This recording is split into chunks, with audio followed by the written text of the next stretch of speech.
Hello, hello, hello. So, I have one of my favorite people in the whole world, Lee Watson, and Lee and I are going to have a lovely dialogue about. We've been thinking about some questions as I've been creating this awesome course called Dawn of a New Man, Mastery of Your Life. And these were one of the, so we're going to dialogue about this awesome question. What's our question today, Lee? What are we talking about? The question is, does it seem like you're living your life in order to meet someone else's expectations of you? That's a good question. So that's everybody who's listening, everybody who's watching. I want you to take a moment and take a breath.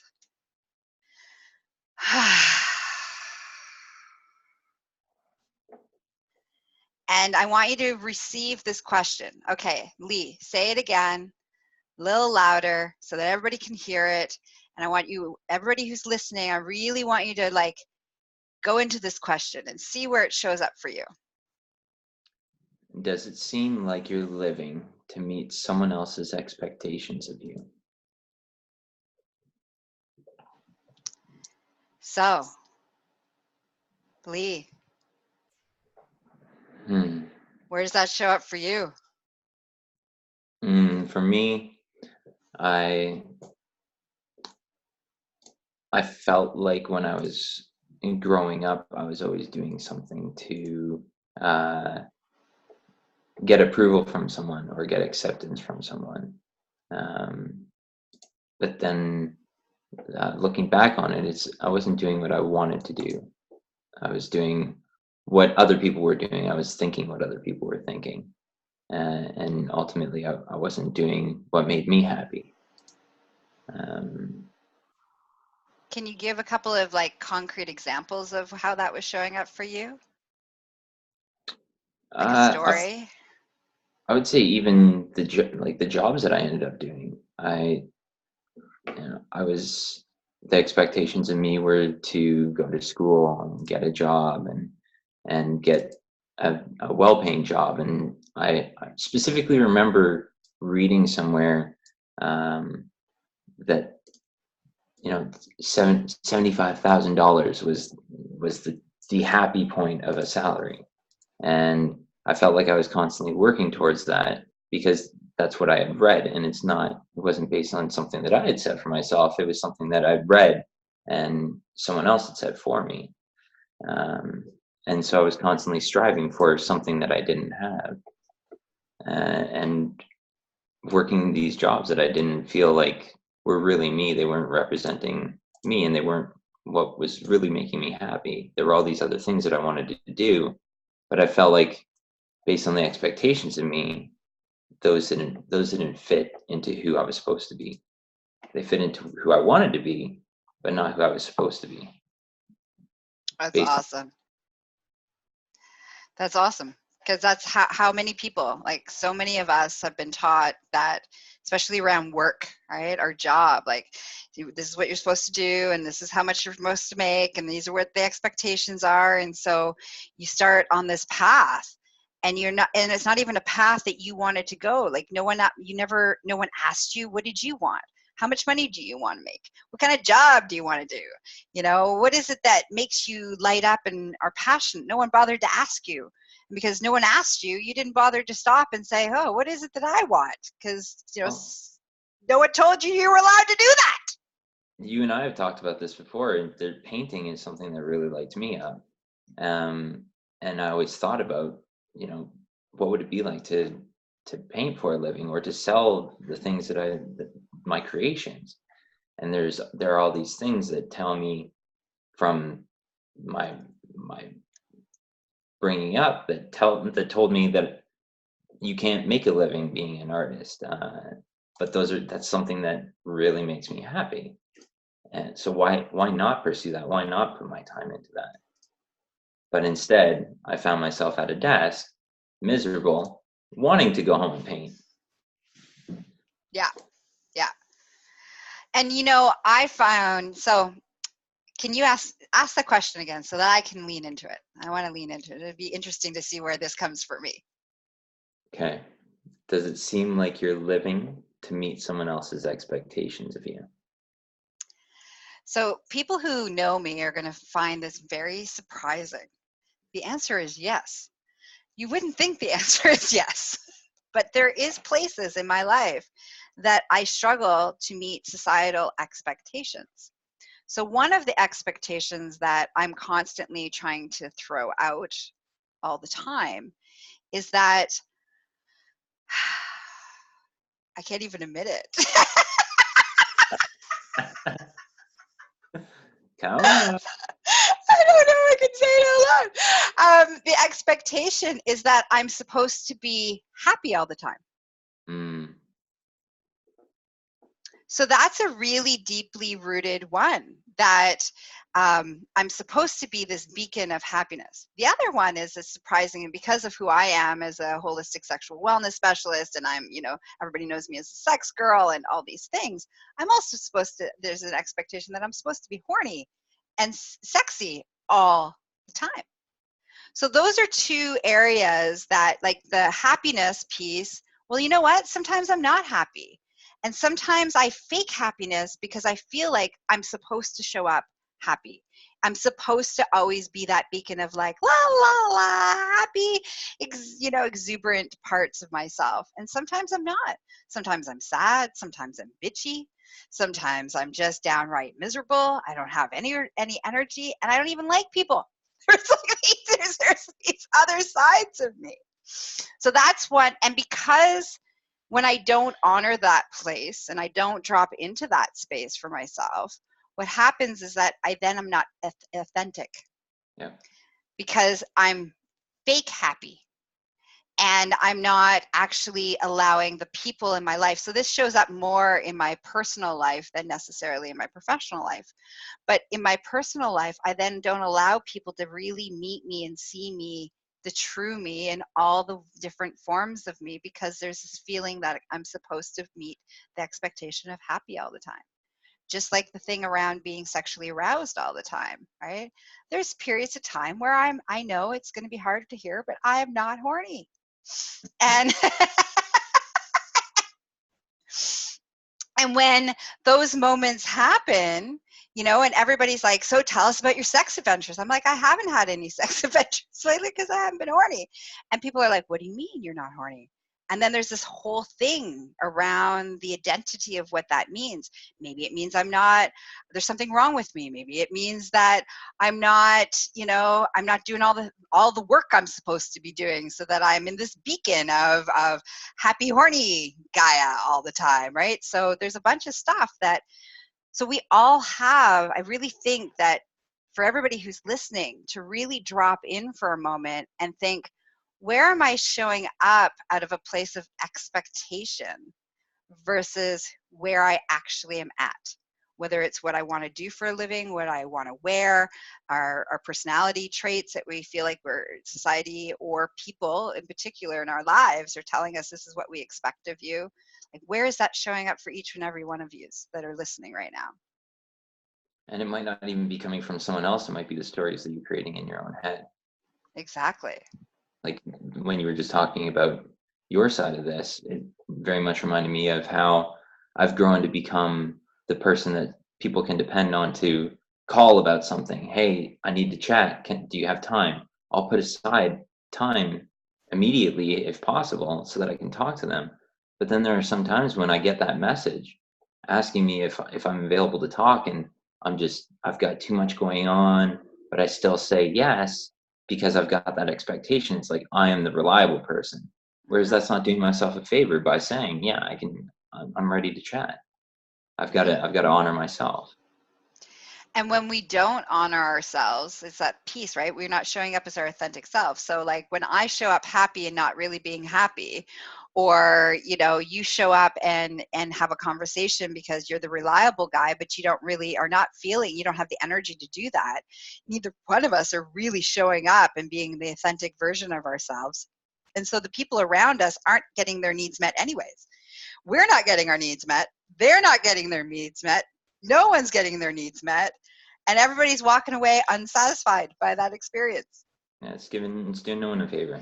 It's doing no one a favor. So let's drop into another reason behind why do we feel like we need to meet those expectations. So like in talking about your piece around being the reliable guy, right? Like what would happen if you weren't the reliable guy? Like what is it that you're afraid of why you drop into that place when even when you don't feel like it? I would say a lot of the times it's like when I hear from people, it when I'm getting those requests to have a chat, usually I'd say 90% of our interactions are those times when we talk. So then it's that fear of losing that relationship or that interaction. Or like something that you were saying earlier, if I say no, then it might be seen as there's something wrong, there's something going on, then they're going to ask more questions and I don't have time for the questions. Or so it's like it's almost like, okay, let's keep things normal instead of uh, it becoming something that's unexpected. Mm-hmm. And I know for me that's a big piece of like, well, maybe I don't want to explain it. I don't really want to go into a thing. But it's like anything, you can explain it in a way that says, hey, you know what? I don't have the energy right now to contribute to you right at the moment. Right? I love you. I'll call you later when I have some time. Yeah, when I can be totally present with you. When I can be totally present with you. Right? Like even setting up that, changing the expectation to always being the reliable guy to being you're still reliable, but you actually just don't have the energy or the bandwidth, as lots of people talk about it, that you actually can contribute to this conversation or this time shared, right, with each other. Same with me. It's like, it's okay for me to say, hey, somebody's like, hey, let's spend time together. For me to be like, okay, well, just so you know, I'm really bitchy. I'm having a bitchy, grumpy moment, or I'm not a happy camper. I don't need you to fix it. I don't need to fix it. It just is. Are you sure you still want to spend time with me? Giving the person the opportunity to like say, you know what? I don't think I want to hang out with bitchy Gaia, which is okay. But giving them a heads up of who they're hanging out with, because they really, at the end of the day, people want to spend time with who you really are. Like they want the authentic version of you, whatever that is. So when we give them the opportunity to lean in with us, they can either surprise us, or they also can set parameters and boundaries and say, yeah, okay, well, no, I don't really want that version of you right now. Sure, giving them that option. And you give them that option. Okay, what's worst case scenario? Let's for everybody who's listening that's like, oh, well, that must be easy for you two to like set boundaries and blah blah blah. You don't know my life. You don't know the people that are in my life that would never be okay with me saying no to them. So what do we say to those people?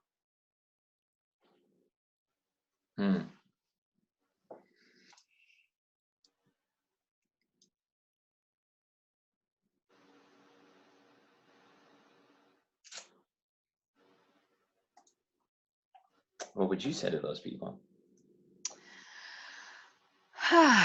Well, I think the first thing I would say to those people is I'm going to be honest. I remember a time where I was surrounded with people that were not okay with my nose and were not okay with me stepping up and changing the roles and changing the expectations of how I moved in the world. And that likely my job in everybody's life was to be the person that held space and helped everybody sort out their crisis. And so I do remember a time when I was like, okay, I'm not doing that anymore. When I don't have the bandwidth, the energy, I'm not in that headspace. And the truth is that I did lose a lot of people. I'm going to be straight up and honest about that. I lost a lot of relationships, a lot of friendships, and a lot of people out of my life. You know what? It was worth it. And I'm going to say that it was completely worth it, because the truth is that it was not a balanced, healthy relationship. They didn't give a shit that I didn't have the energy, because the relationships were one-sided. They were toxic. They were soul sucking. They were energy suckers, right? As I like to call it, energy vampires, right? So yes, some people around you may not be okay with you changing moving from that place of what their expectations are of you to actually dropping into what boundaries and parameters and who you really truly are in that moment. But I lovingly invite you that it's okay. Let them have their moment. Stay true to your no and do what you need to do. And those people will disappear and new people will come into your life who will love and adore you for that. That will be like, oh, thanks for saying no when you weren't really present. So that I always know that I can ask you anything at any time and you will tell me honestly. I don't have to take care of you. Yeah, appreciating that honesty. Mm-hmm. Not only appreciating it, but it being the thing that they're attracted, one of the reasons, major reasons that they're attracted to your relationship. Yeah. You have any experiences where people were not okay with you setting parameters?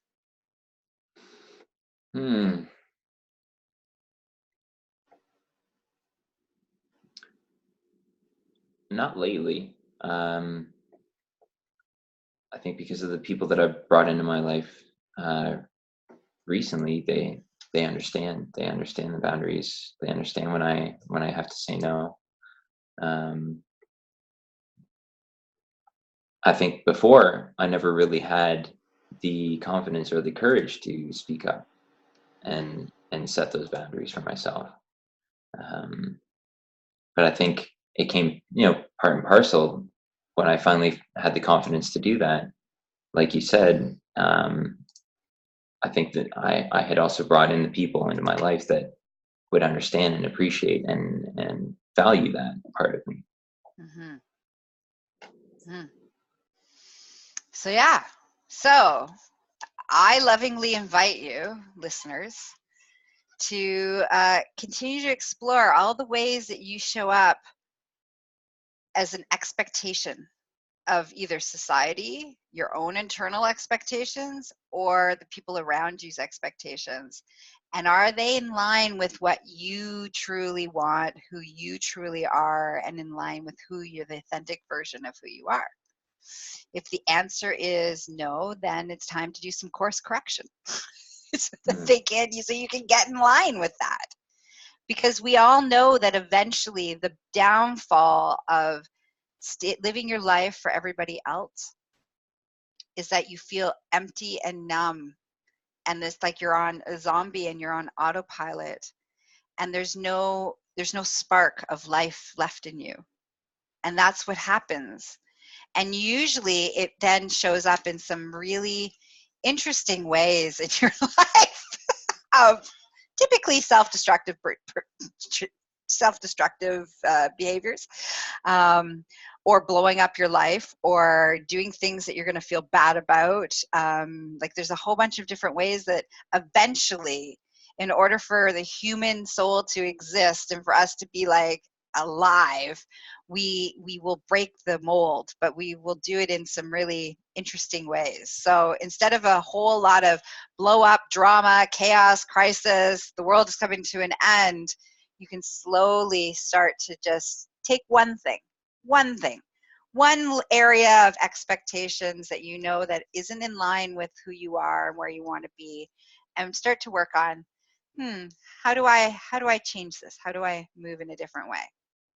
Yeah, because this is here to be experienced. This isn't here to be run away from. And that's what came up when you were talking about self-destructive activities or behaviors. Those are ways of trying to get away from something when really you want to be stepping into this and enjoying the human experience. Mm-hmm. Yeah. So like great things like, slacking off at work because you hate your job so that you get fired. Another, very often cheating. You're unhappy in your relationship and you cheat so that blows up. Right? You don't, you hate spending time with your family because they don't hear you, they don't listen to you. There's a lot of judgment, there's a lot of stuff going on there. So you'll make it so that there's a huge fight so that relationship can dissolve. There's all these ways in which our self-preservation will kick in. And it doesn't need to be like that. So for example, if you're unhappy in your relationship, drop into all the ways that you can either improve your relationship or end that relationship without having to blow it up. You know, you're unhappy with your job because it's not in line with where you're at and what you're doing and where you want to be, then take steps to go find that thing that lights you up and excites you, instead of, you know, blowing it up so you get fired. You know, like, you know, we can be, instead of passive victims of life circumstances, we can be empowered in our choices about how we want to live. Mm-hmm. Right? And I lovingly invite you, and this is a call out for, you know, all the guys who are listening, that, you know, if you really want to dive into this and exploring, you know, how do I master my life? You know, how do I create the life that I want to have and feel good about who I am all across the board in all areas of your life? Then I highly recommend you look into, you know, our course that Lee and I have co-created called, what's it called, Lee? Dawn of a New Man, Mastery of Your Life. That's right. The details will be in the show notes, as well as the description of the video. So you can go click the link, take action. You want more action? Take some action. And if And you take action before December 1st, there are some bonuses there as well for committing to yourself. Oh yes, we have some commitment bonus, action bonuses, you know, like you really want to take action.